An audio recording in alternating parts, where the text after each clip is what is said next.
Hi, this is Keith with Armed, and today I have a special guest with me. This is Mike from Blasted Hill Knives in New York State. Good morning, Mike. How are you today? Hey, good morning, Keith. I'm doing great. Thank you. Awesome. So, Mike, thanks for taking the time to talk with us today and give us a little bit of insight into how you make your knives and, any tips that you might be able to give to people that are looking to do the same thing. So I guess the first question I have for you today is what got you into making custom knives? Well, actually, boredom did. I'm actually a mid-50-year-old guy and had done a lot of woodworking my entire life and hobbies like that, which I just grew out of. And about 5 years ago, I was sitting in my living room playing with a little camping knife that I had, and kind of at the same time was looking around to see what new hobby I could take on. And it struck me, what would it take to make a knife? So I decided to do a little research, mostly on YouTube and a couple other places, and figured out that it didn't look that difficult, at least to try. So I did, and I bought some very basic equipment, including a bottom of the rung one-speed grinder, which was probably both my best purchase and my worst purchase ever. And some basic tools, and just read a lot about different steels and heat treating process, and just gave it a go. And my first, I would say, at least 30 knives went straight into the trash can. They were absolutely horrible, barely even resembled knives, and couldn't cut through a stick of butter. But I didn't give up, and after a while, the muscle memory kicks in on the grinding process, and your knives start to resemble knives after about a few months. And once you get the knack of it, you kind of just relax with the grinding, and it seems to become more natural to you, and you can actually make something that you can be proud of and that people may be interested in. Very cool. So you didn't really have any experience at all or background in making knives or anything related to that, Mike? None at all. Wow. I'm not a machinist. Didn't know anything about metal. Really, the only things I ever put together in my life were wood projects, which are fairly simple. But I was willing to give it a try, and again, with the help of YouTube, it, I guess, takes a lot of the apprehension away because you see other folks doing it and how they do it. And it really just takes practice and a lot of reading about the science of heat treatment and so forth. But it's really something anybody can do if they have a desire to do it. It's a skill that can be acquired by anyone. I don't think you necessarily need any kind of inbred talent to do it. It's just the willingness to take the time and, frankly, to screw up a lot in the beginning and not give up. Yeah, well, that's the case for most things in life. Yeah. So, chalk one up for YouTube. That's wicked. And so you mentioned, some of the tools and the grinder that you purchased. What do you think your basic investment was just to get started? To get started, probably you can get up and running, making your first knife for, well, if you're going to buy a grinder, probably under $500. But honestly, if you really wanted to, you could make a knife basically with tools that you have in your shop already. You can make them using a hand file if you really want to. I don't know why you would want to, because it takes forever. A lot of work. Yeah. It's a lot of work. But a lot of people will tell you that that's the way that they've learned, and there's nothing wrong with that. You just have to have an awful lot of patience, which I probably don't. But if you want to, get a grinder where you can somewhat mass produce knives, you can get started in the hobby for easily $500. And the cost is really in the ongoing purchase of materials to make the knife handles, and of course to purchase the steel and supplies and things like that. But your basic equipment, I mean, you need a grinder, you need a drill press, and you need either a metal cutting saw or something that'll allow you to profile the shapes of your knives out, and that's really about it. Right. Okay. So at this point, you are 100% self-taught with YouTube and a little bit of research through books. But have you taken any courses at all, or? I have not. I don't see the need to at this point. Not that I wouldn't like to if I had time, just to continue to learn more. Um, but to be honest with you, I can't keep a knife on the shelf. Oh, that's great. Soon as I make them, they're gone. I never believed there was such a market for knives, and people just love handmade things. And when it comes to knives, for some reason, it's one of those objects that I think people really would much prefer to buy from someone who's made it by hand, versus buying, a mass-produced blade. Not that there's anything wrong with that. There are great blades out there, but I think there's something about handmade custom knives that people just love to have in their collections. No, absolutely. I'm one of those people for sure. Mm. So, for everybody that's listening to the podcast today or watching the associated video that goes with this, we will have notes to where you can actually have a look at Mike's knives, whether it's through Instagram or your website itself. Correct? You don't have a Facebook profile, if I'm correct. Is that right, Mike? That's right. I'm Okay. basically on Instagram, Blasted Hill Knives, and I do have a website by the same name, but I don't sell off of that website. I just have a kind of a home there that shows a little bit about the process of making knives. Right, and you do a lot of auctions on your knives. That's how Is I that sell correct? most of them. Yeah. Yeah. Occasionally, I will put a knife up for sale for a certain price, but I would say about 95% of my knives I auction off, anywhere from 2 to 3 to 4 a week on Instagram. Fantastic. So, how do you test your knives for their cutting ability and durability? Yeah, for durability, basically it's through use. I mean, I use my own knives out in the shop. I do camping and so forth, and some bushcrafting. So I use my own knives. I know how they perform in the field. I know that they're durable. I see some people taking their knives and hammering pennies in half with them, and other rods of steel. And I've never had the nerve to do that with a finished knife. But maybe some of that is apprehension about the knife cracking in two. I don't know.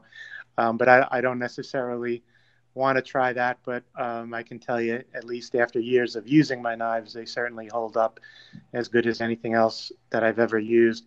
In terms of sharpness, I mean, people have different viewpoints on what a sharp knife means, and how do you test for sharpness? And there's a lot of different tests out there. My basic rule of thumb is, a knife doesn't leave my shop until it glides through a piece of paper effortlessly, through a single piece of very thin paper. That's not the only way to test sharpness, but I can assure you that my knives are pretty sharp before they leave the shop. Yeah, cool. And so, batoning wood or something in bushcraft, not a problem. Eh? Not a problem. Awesome, awesome. Okay, so do you forge your own steel or do you buy knife steel?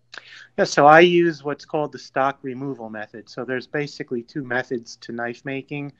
One is forging, and one is called the stock removal method. So forging is probably the method that most people are familiar with.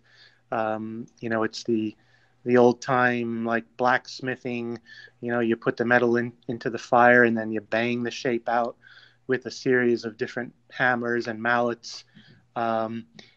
What I do is I buy the steel already in an annealed condition, and I profile the knife out by basically drawing the shape of the knife right onto the metal bar that I purchase, cutting it out, and then taking it to the grinder to grind in the bevels and smooth out the shape of the handle and so forth.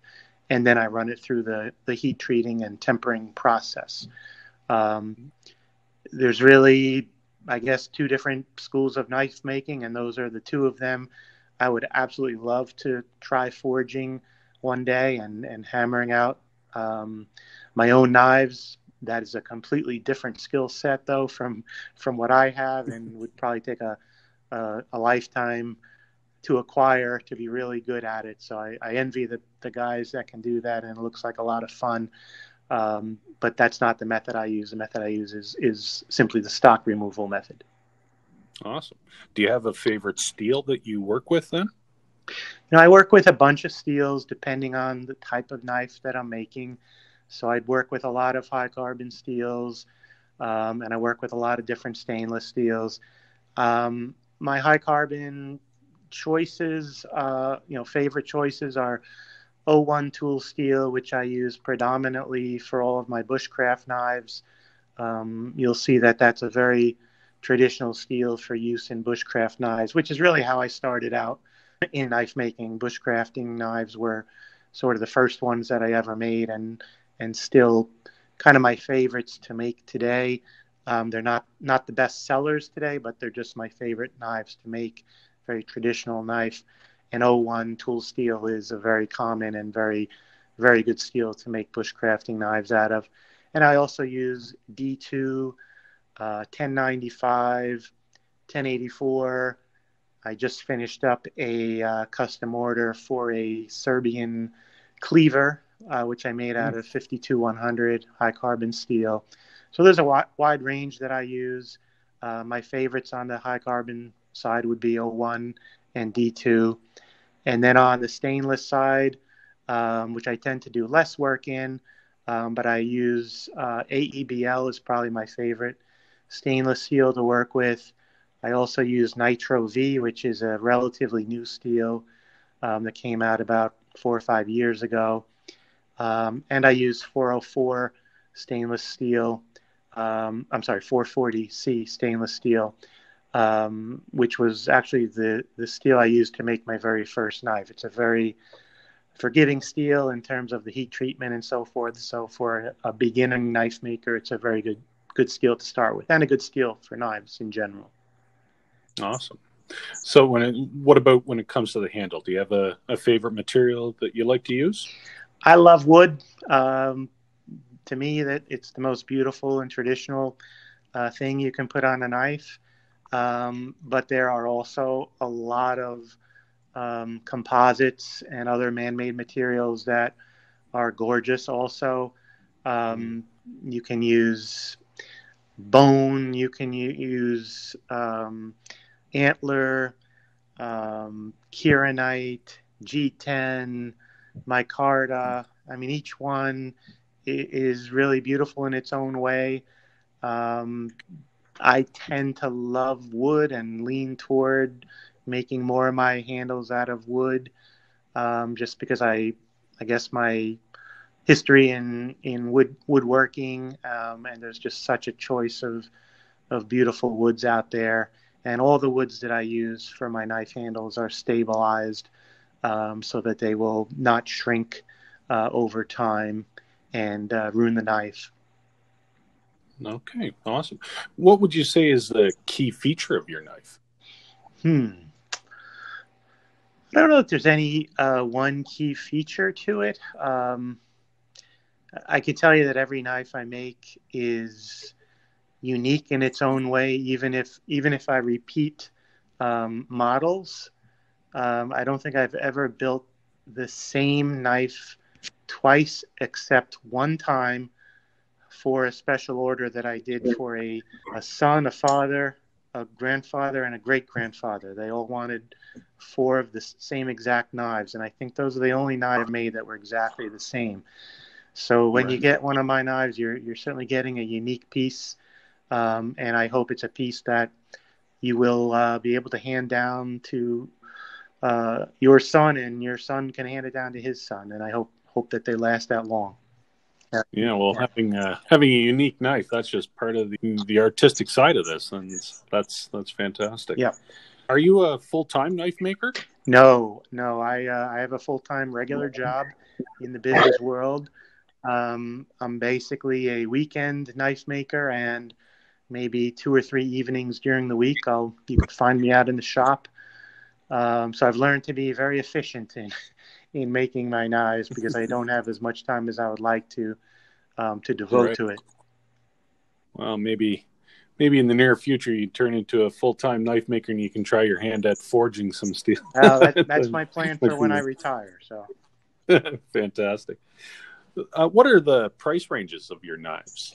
my knives generally run anywhere from, on the low end, $80, $90, up to, on the high end, close to $300 for larger knives. I Okay. recently introduced a line that has been very successful of personal steak knives, Okay. and they're made out of Nitro V stainless steel. Although I think I'm going to start making them out of AEBL stainless. They're fairly large. They're about 10 inches long and pretty hefty. But they've really been a big hit, and they're on the lower end. They're around sell for about $85, $90 on auction, pretty consistently. But it's really nice knife that again, it's kind of a unique thing. Great gift for Father's Day coming up, and just a cool kind of knife. Even if you're not into knife collecting, everybody eats steak. Well, most people eat steak, so it's Yeah. a Yeah. cool little thing to have. Excellent. So, do you make your own sheaths? I do. I've also learned to be a leather smith, as they call it. Yeah. Um, I started out making them and sewing them by hand, and discovered that I wasn't good at all at sewing by hand, and it would take an awfully long time. I mean, it would take me, several hours to make one sheath the way that I wanted it. So I ended up buying a heavy duty leather sewing machine, which is it's a hand powered sewing machine.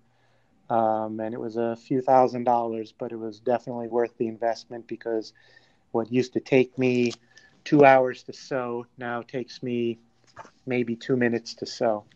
Wow. And the finished product is very professional looking, coming off of the sewing machine. Hmm. Yeah, that'll pay for itself in no Yeah, time. absolutely. Yeah.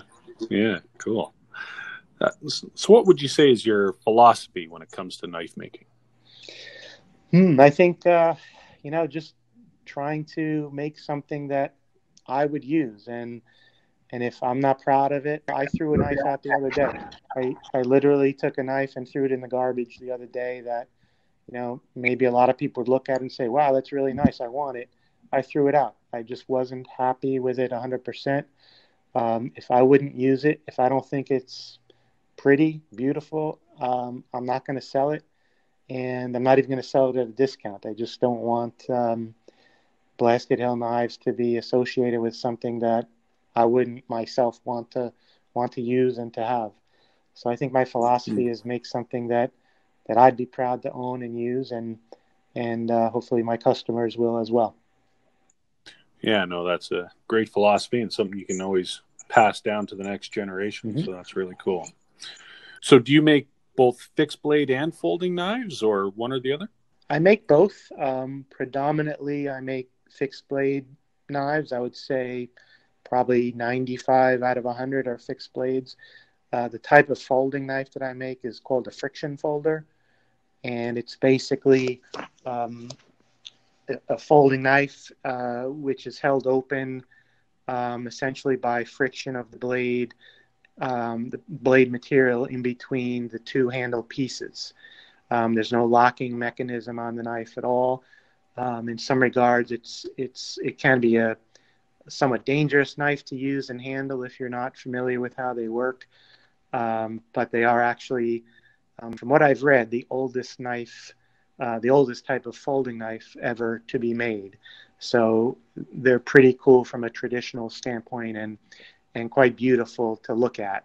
It's probably not something I would necessarily take on a camping trip to use a lot, but I don't have the tools or the skills at this point to build a locking mechanism folding knife, and I'm okay with that. I at once had wanted to do that, but I've come to find that I really enjoy building the fixed blade knives so much that right now that keeps me satisfied. Yeah, fantastic. Well, Mike, this has been a great conversation. I appreciate you taking all this time to talk with us. You're a multi-talented guy. I am definitely a fan. I've been following your Instagram page for quite a while now, and I always love seeing when something new comes up. It's great. Is there anything that you would like people to know about your knives? Wow. Well, thank you for having me. First of all, this was fun. Come and see my knives on my Instagram site. I probably auction 3 or 4 a week, and I love the creative part of it, and I hope that my customers appreciate that in my knives. And I stand behind my knives, so if anything breaks under normal use, I'm more than happy to fix it or replace it, so you can be comfortable when you purchase a knife from me, and know that you're buying an heirloom piece. So come on over and visit, and hopefully you'll like what you see. Great. Well, once again, thank you, Mike. We look forward to talking to you again in the future. And to anybody out there that's listening, so make sure you follow Mike it's at Blasted Hill Knives on Instagram, and the website is the same, so it's just www.blastedhillknives.com. This is Keith with Armed. We look forward to talking to you again soon. Bye for now.